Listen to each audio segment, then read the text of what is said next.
Memasuki saat pelayanan firman Tuhan, mari kita berdoa memohon penerangan Roh Kudus.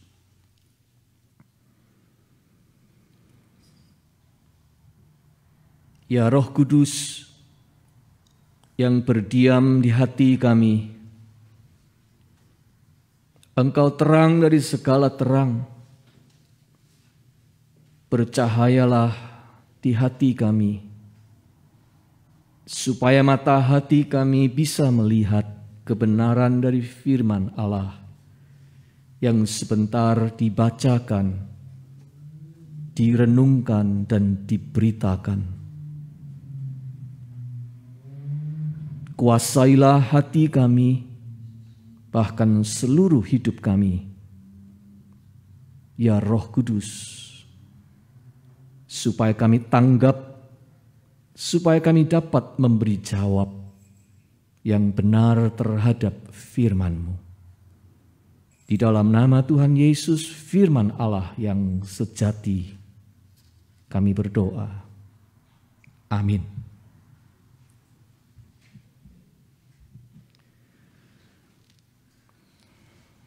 Jemaat sekalian, bacaan Alkitab hari ini, Minggu Advent yang ketiga, diambil dari surat Filipi pasal 4 ayat 4 sampai dengan 7. Kita akan membacanya bersama-sama dengan bangkit berdiri.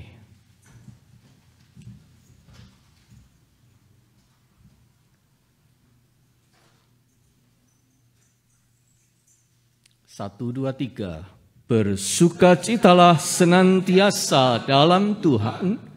Sekali lagi kukatakan, bersukacitalah. Hendaklah kebaikan hatimu diketahui semua orang. Tuhan sudah dekat. Janganlah hendaknya kamu khawatir tentang apapun juga, tetapi nyatakanlah dalam segala hal keinginanmu kepada Allah dalam doa dan permohonan dengan ucapan syukur. Damai sejahtera Allah yang melampaui segala akal akan memelihara hati dan pikiranmu dalam Kristus Yesus. Demikianlah pembacaan Alkitab. Berbahagialah kita yang mendengar firman Allah dan memeliharanya. Maranatha.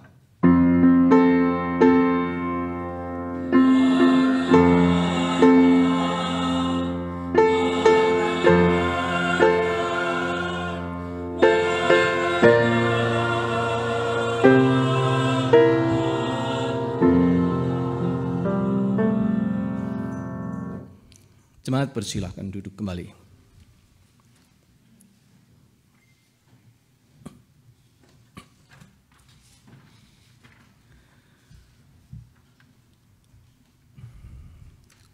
Saudara-saudara, selama beberapa minggu ini kita telah merenungkan beberapa hal apa saja yang diperlukan untuk menyambut Tuhan datang, tema kita di bulan November dan Desember ini.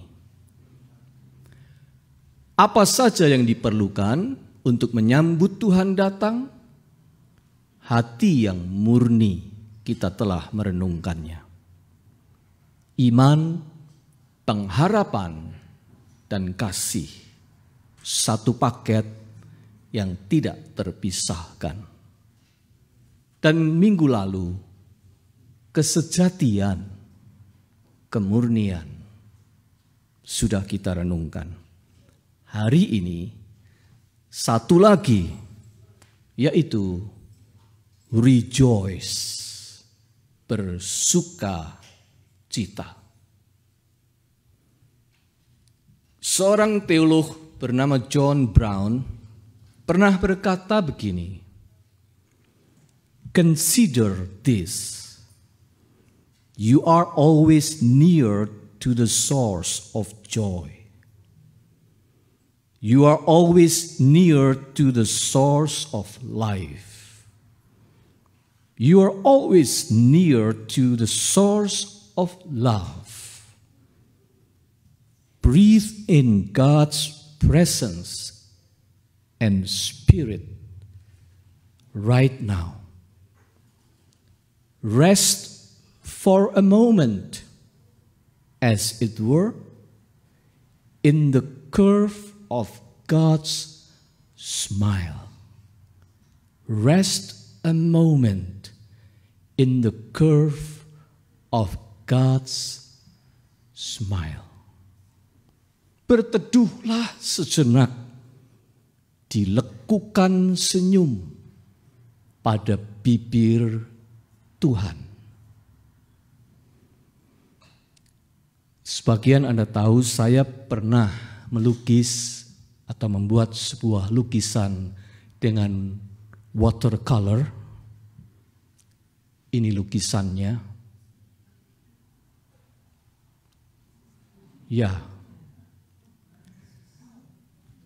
Yesus tersenyum lebar.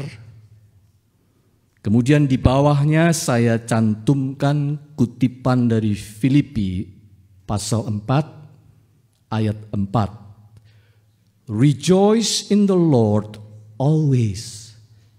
And I will say it again. Rejoice.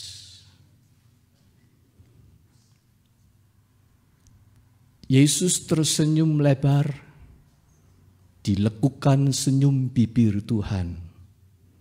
Kita rest for a moment. Itu kira-kira ide dari lukisan itu. Saudara sekalian, kalau kita sungguh menyambut Tuhan datang, sungguh menyadari bahwa Tuhan itu dekat, yang satu ini tidak mungkin akan ketinggalan. Joy, sukacita. Sebab Tuhan itu sumbernya sukacita. You are always near to the source of joy, kata John Brown. Kalau Anda berada dekat dengan air terjun, mana mungkin tidak dibasahi oleh air? Kalau Anda berada di dekat api unggun, bagaimana mungkin tidak dibuatnya hangat? Kalau Anda dekat pada sumber joy atau sukacita, bagaimana Anda tidak tertular joy itu? Nah, supaya tidak rancu dengan pengertian umum, being happy atau feel happy, kita akan melihat karakter joy sebagaimana yang diajarkan oleh firman Tuhan, khususnya melalui Rasul Paulus di dalam tulisannya di surat Filipi pasal 4 ini. Kita akan memperhatikan dua hal berikut tentang karakter joy atau sukacita yang dari Tuhan. Yang pertama, saudara-saudara, sukacita itu sebuah attitude, sikap hidup, bukan sekedar sebuah perasaan yang bisa naik turun seperti roller coaster. Sukacita itu tidak sama dengan sekedar feeling happy. Sukacita itu sebuah pilihan untuk bersikap di dalam menghadapi kehidupan ini. Attitude. Itu sebabnya Paulus memakai kata rejoice. Sebuah kata kerja, verb. Bahkan dalam bahasa aslinya Yunani diberi bentuk imperatif, perintah, bersukacitalah. Artinya, pilihlah ini di dalam menghadapi hidup yang tidak sempurna atau yang jauh dari bisa memenuhi semua kehendak hati kita ini. Pilihlah attitude, rejoice ini. Saudara sekalian, dalam hidup sehari-hari, kita ini menjumpai ketidaksempurnaan di mana-mana. Baik ketidaksempurnaan di luar diri kita maupun ketidaksempurnaan yang ada pada kita sendiri. Di dalam hidup sehari-hari kita menjumpai kebengkokan, kita menjumpai kecacatan, kita menjumpai kerusakan, kita menjumpai kesalahan, kecerobohan, kemalasan, kebodohan, ketidakcocokan, ketidakharmonisan, kekhawatiran, kejahatan, dan sebagainya. Semua yang jauh dari harapan, yang mengecewakan kita. Dan kita tidak mungkin bisa memungkirinya, apalagi menghindarinya. That is life. Namun, kalau kita berfokus terus ke situ, kepada semua hal yang mengecewakan itu, sama saja kita membiarkan hati dan pikiran kita ini ditaburi racun sedikit demi sedikit. Bisa mati pelan-pelan kita. Istilah kerennya sekarang, environment atau circumstances yang toxic. Kita ini hidup di dunia yang toksik, di dunia yang beracun. Kalau kita terus berfokus pada hal-hal yang saya sebut tadi, yang negatif dan mengecewakan itu, kita sedang pelan-pelan dibunuh oleh racunnya. Menjalani kehidupan yang tidak sempurna ini, bahkan yang tidak jarang doesn't make any sense ini, kita harus punya fokus yang berbeda. Ibaratnya, jangan berfokus pada apa yang kita lihat di tengah jalan, melainkan pada ujung jalan, kemana kita menuju. Berfokus kepada ujung jalan, yaitu Tuhan. Dengarlah sebuah ilustrasi cerita. Ada dua orang pria sedang berada dalam sebuah ajang pameran barang-barang untuk bisnis mereka. Kemudian di situ tiba-tiba diumumkan akan ada pemberian hadiah satu box kue gratis, plus kesempatan untuk bisa jumpa langsung walaupun sejenak dengan calon partner bisnis yang sangat berprospek yang membagikan kue box gratis itu.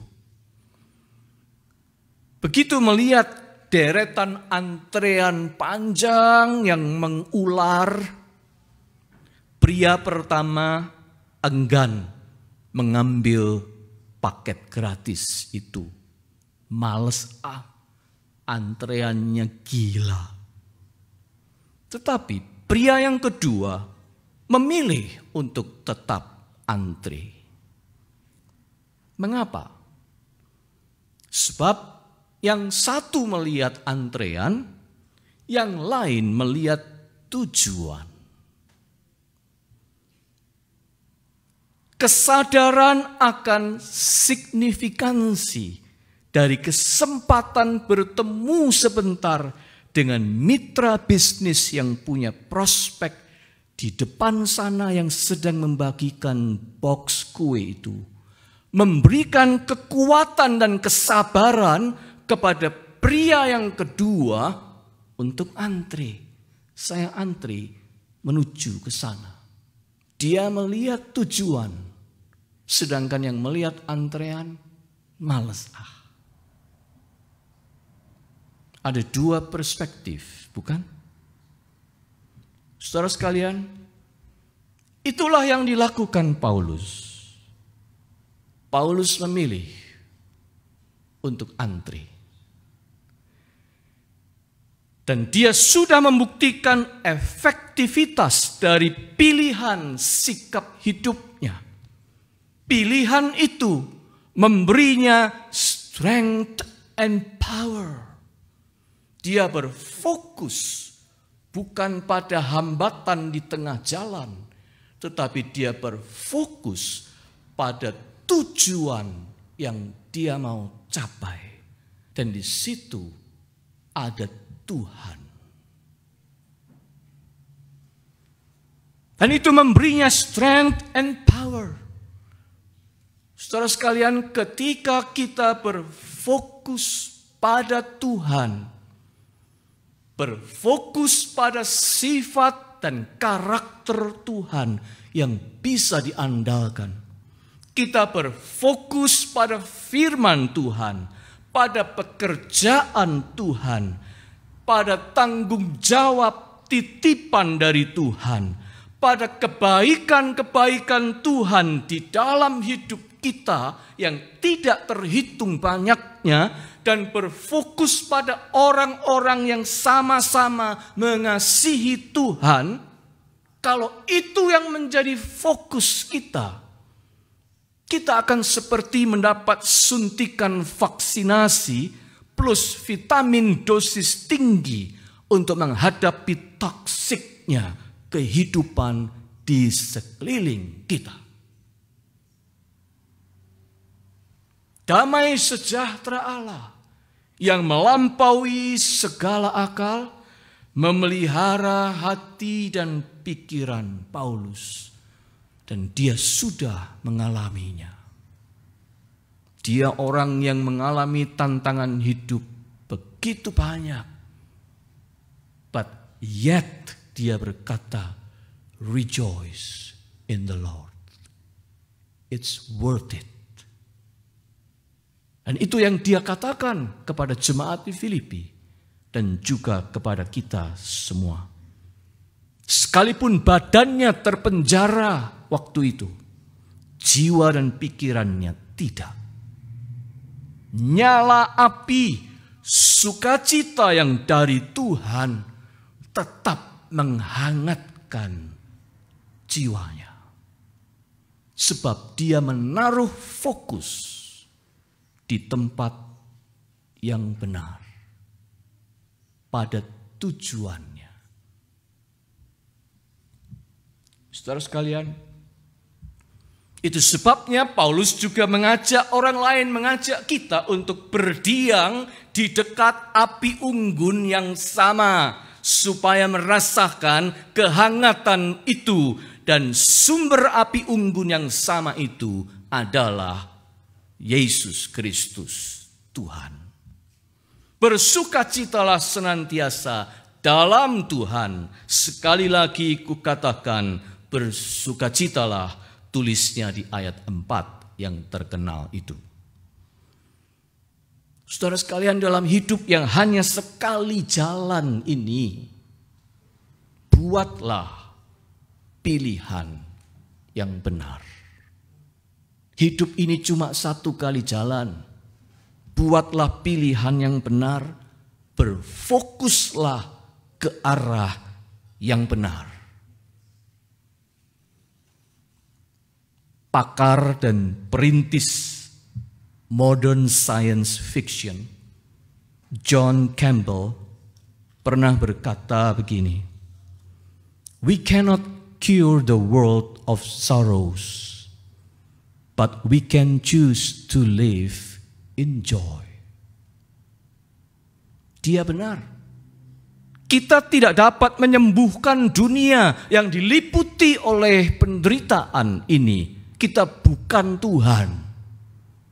Tetapi kita bisa memilih untuk percaya kepada Tuhan dan memperoleh percikan api sukacitanya yang perkasa itu di tengah dunia yang tidak sempurna ini. Saudara sekalian, itulah karakter joy. Yang pertama, sebuah pilihan sikap, attitude dalam hidup kita. Yang kedua, sukacita atau joy itu selalu berkaitan, berhubungan dengan orang lain, dengan sesama kita. Sukacita atau joy itu bukan sekedar perasaan kita sendiri, alone. Bukan cuma feeling happy atau comfortable-nya kita sendiri. Itu sebabnya sesudah ayat 4 yang terkenal itu, Paulus segera menulis di ayat 5, hendaklah kebaikan hatimu diketahui semua orang, Tuhan sudah dekat. Apa artinya ayat 5 ini? Terjemahan Alkitab oleh Eugene Peterson, menurut hemat saya paling baik menerangkan artinya kepada kita. Di dalam Alkitab versi terjemahannya, The Message, tertulis begini. Celebrate God all day, every day. I mean, revel in Him. Make it as clear as you can to all you meet that you are on their side, working with them and not against them. Help them see that the Master is about to arrive. He could show up any minute. Artinya, sukacita yang ada pada kita itu menolong orang lain juga untuk melihat dan merasakan urgensi dari kehadiran Tuhan. Kalau Tuhan itu dekat, Tuhan itu datang, kita menolong orang lain juga untuk melihatnya. Saudara, sukacita itu menular. Bukankah kalau Anda dekat dengan orang yang, taruh kata ya, kerjaannya murung dan bersedih terus, Anda dekat terus dengan orang seperti itu, pasti tidak lama Anda akan ikutan menjadi gloomy dan depressed. Mau tidak percaya, coba ya, cari orang seperti itu, bergaullah dekat-dekat beberapa hari. Nanti wajah Anda berubah. Karena itu nular.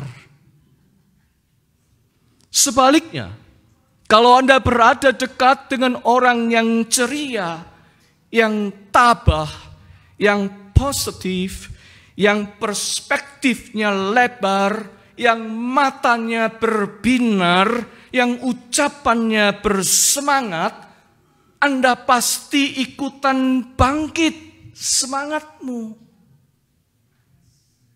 Sederhana saja, kalau Anda menyanyi di dekat Robert, Anda tidak nyanyi dengan semangat, artinya Anda sedang ngantuk. Gitu, ya. Tapi kalau Anda menyanyi di dekat Robert, dan Anda memang menyanyi dengan sungguh, Anda akan ketularan semangatnya, betul? Ya. Itu contoh.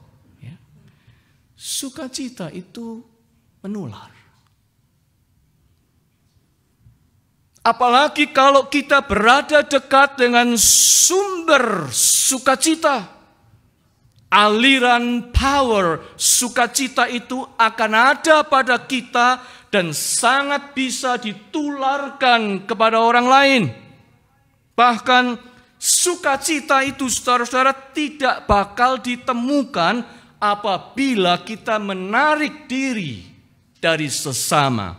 Sukacita itu memang diberikan untuk dibagikan, dinikmati bersama.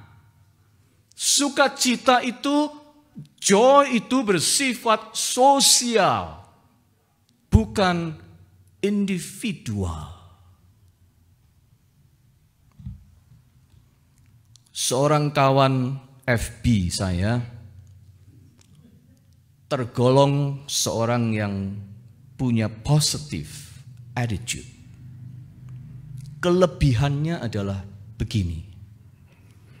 Di media sosial, dirinya tidak hanya men-share hal-hal yang positif dalam hidupnya sehari-hari, tetapi juga kejadian-kejadian tidak enak yang menyusahkan, bahkan yang bersifat bencana yang of course tidak diharapkan olehnya.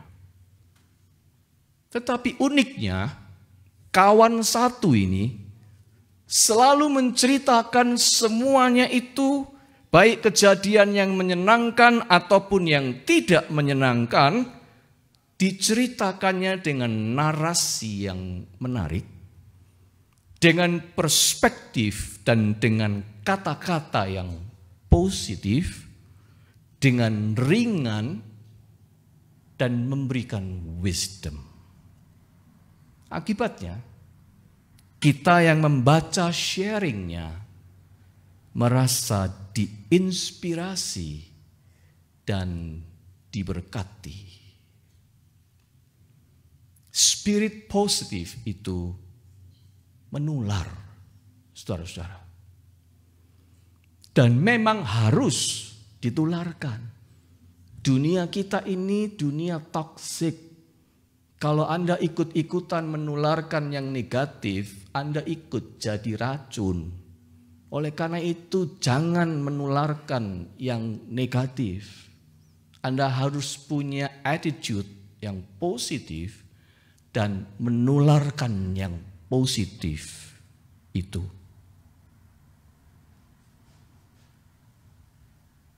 Supaya apa? Supaya lebih banyak orang mengenali attitude yang benar.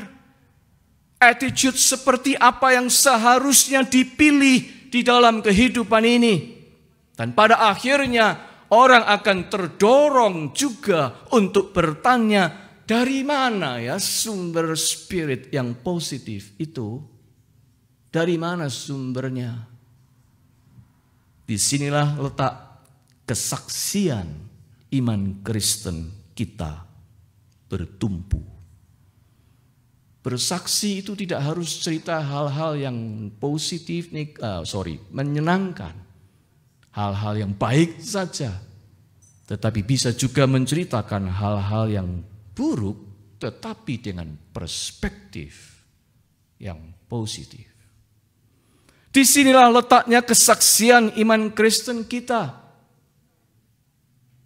Saudara sekalian, saya tidak jemu untuk mengatakan selalu bahwa manusia itu pada dasarnya ada 3 tipe saja. Kalau mau dibagi, manusia itu 3 tipe saja. 1, yaitu tipe orang yang kalau dia ada di tengah kita, siapapun di sekitarnya dibikin susah. Kalau dia ada, kita semua gerah, stres, mendongkol, tidak kerasan. Sedangkan kalau dia tidak ada, semua senang, happy, released, hooray. Kalau dia nggak ada, kalau ada. Itu tipe orang pertama. Tipe orang kedua adalah orang yang entah dia ada atau tidak ada sama saja. Sama-sama tidak membawa pengaruh apa-apa. Ada baik, tidak ada juga tidak apa-apa. Datang bersyukur baik, tidak datang ya tidak apa-apa. Sebab datang atau tidak datang sami mawon, sama saja. Itu tipe orang yang kedua. Tipe orang yang ketiga adalah orang yang kalau dia ada, semua merasakan pengaruh atau manfaatnya. Merasa happy dan diberkati. Kehadirannya dinanti-nanti. Sebaliknya, kalau dia tidak ada, dia absen, dia pergi, atau dia sakit, atau dia sedang tidak ada. Semua merasa kehilangan yang signifikan. Ada yang miss, kurang lengkap rasanya. Ibarat masakan ini menjadi berkurang sedapnya karena tidak ada dia. Nah, pertanyaannya adalah, termasuk tipe yang manakah Anda dan saya? Jangan dijawab sendiri, ya. Sebab yang berhak menjawab adalah orang-orang di sekitar Anda. Itu yang berhak menjawab dan menentukan Anda masuk kategori yang mana. Segaris dengan tema hari ini, pertanyaan besar adalah, seberapa besar dampak kehadiran Anda ikut membawa sukacita, joy bagi sekelilingmu? Karena sukacita itu memang tidak bisa disembunyikan. Powerful impact-nya. Sukacita itu menular. Kalau itu sungguh joy, maka orang itu ada di mana joy itu akan memancar dan menular. Seberapa besar Anda dan saya menularkan joy bagi sekitar kita. Seorang motivator ternama Daniel Laporte berkata begini, joy is the most magnetic force in the universe. The most magnetic force in the universe. Sukacita itu kekuatan magnetik terbesar di seluruh jagat raya ini. Daya sedot, daya hisap, daya tariknya sangat perkasa. Joy. Sebab memang itu sumbernya dari the creator of the universe. Saudara, dengan demikian, sebenarnya tidak ada alasan untuk kita tidak bisa bersaksi tentang iman kita. Sebab kesaksian kita pertama-tama bukanlah tergantung cakap dan pandainya kita berbicara. Kesaksian kita bukan bergantung pada hebatnya karisma dan talenta kita. Tetapi kita bersaksi pertama-tama justru melalui pengaruh yang kita bawa kepada sekeliling kita. Itulah namanya testimoni, kesaksian. Dampak sukacita, blessing yang kita tebar kepada sekitar akibat attitude yang positif. Itulah jiwa dari kesaksian iman Kristen. Oleh sebab itu tidak salah kalau Bunda Teresa berkata begini tentang joy. Joy is a net of love by which you can catch souls. Joy is a net of love by which you can catch souls. Sukacita adalah jala cinta kasih yang dengannya Anda dapat menangkap jiwa-jiwa. Bukankah Yesus mengatakan, kamu akan kujadikan penjala manusia? Nah, sukacita itu adalah jaring atau jalanya. Kalau Anda bersaksi kepada orang lain, menjala jiwa, maka jala itu adalah your joy, sukacita. Saudara sekalian, mari kita belajar untuk berfokus pada Yesus. sumber sukacita surgawi, dan memiliki sikap yang positif dalam melihat kehidupan yang banyak kuman beracunnya ini, sehingga kehadiran kita dimanapun mampu menjadi magnet yang menarik orang lain menjadi lebih kuat dan lebih dekat kepada Tuhan. Dengan demikian, kita pun ikut menjaring jiwa bagi Tuhan. Mari kita berlatih untuk rejoice in the Lord, bersukacita sementara menjalani antrean kehidupan ini.